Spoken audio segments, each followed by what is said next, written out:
Saves the Scarecrow by L. Frank Baum. Read about the adventures of Dorothy as she travels to Oz and makes a new friend. The sun was bright and the birds sang sweetly. Dorothy and Toto were walking along the yellow brick road. She was surprised to see the beauty of the country. There were brown fences on the sides of the road. After walking several miles, Dorothy sat down to rest. There was a great cornfield beyond the fence. She saw a scarecrow in the cornfield, placed high on a pole to keep the birds away from the ripe corn. Dorothy looked at it very carefully and thoughtfully. Its head was a small sack filled with straw, with eyes, nose, and mouth painted on it, so that it looked like a face. An old blue pointed hat was kept on its head. It wore old blue clothes, stuffed with straw. It also wore an old boot, and was standing tall above the stalks of corn. The scarecrow stood in the middle of the cornfield, with the help of a pole stuck to its back. As Dorothy looked carefully at the scarecrow's face, she was surprised to see one of its eyes wink at her. Scarecrows don't wink, she thought. As she moved towards the scarecrow, she noticed that he nodded his head in a friendly manner. Toto ran around the pole and barked at the scarecrow.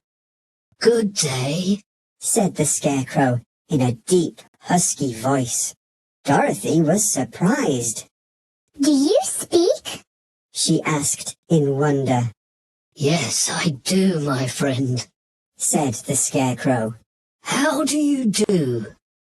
Dorothy replied that she was fine. The scarecrow then said, "I am not feeling well at all. It is so tiring to be placed on a pole for so many days and nights at length to frighten off the birds." Yes, it sounds very tiring, but you can get off the pole sometimes, said Dorothy. "No, I cannot, because this pole is stuck to my back," replied the scarecrow. Dorothy felt sad to hear about the difficulties of the scarecrow.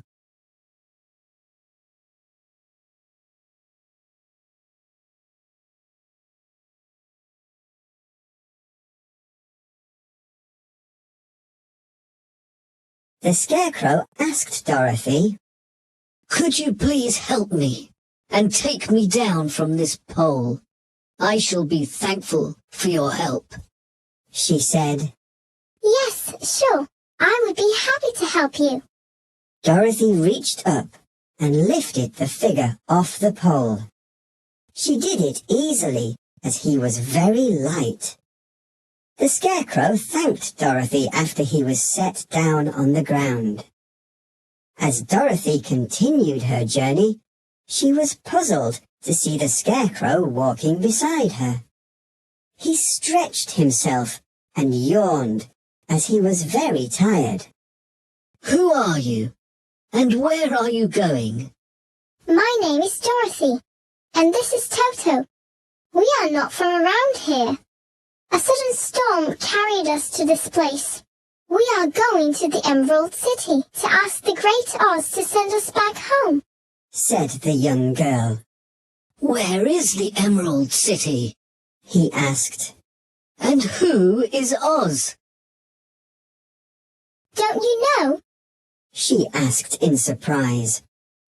The scarecrow said sadly that since his head is stuffed with straw, he has no brains at all, so he does not know anything about the Emerald City and the Great Oz.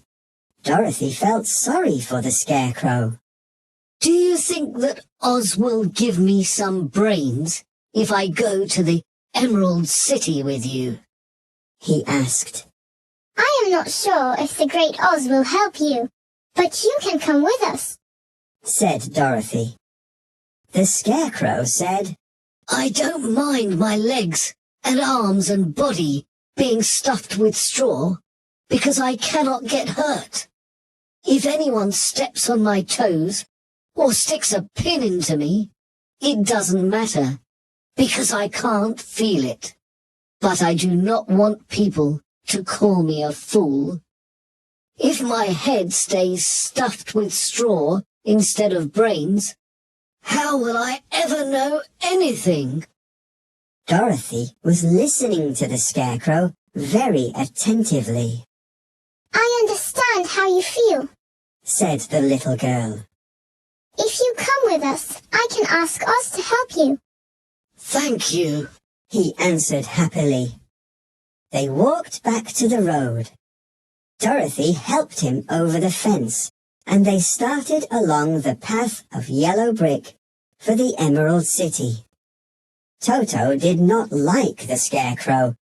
He kept growling in an unfriendly way and smelled around the stuffed man because he thought there might be some rats in the straw. "Do not be afraid. He never bites," said Dorothy to her new friend. "Oh, I am not afraid. He cannot hurt the straw. Well, let me share a secret with you. I am afraid of only one thing, and that is a lighted match," replied the Scarecrow. Then the three friends, Dorothy, Toto, and the Scarecrow, walked along the yellow brick road to the Emerald City.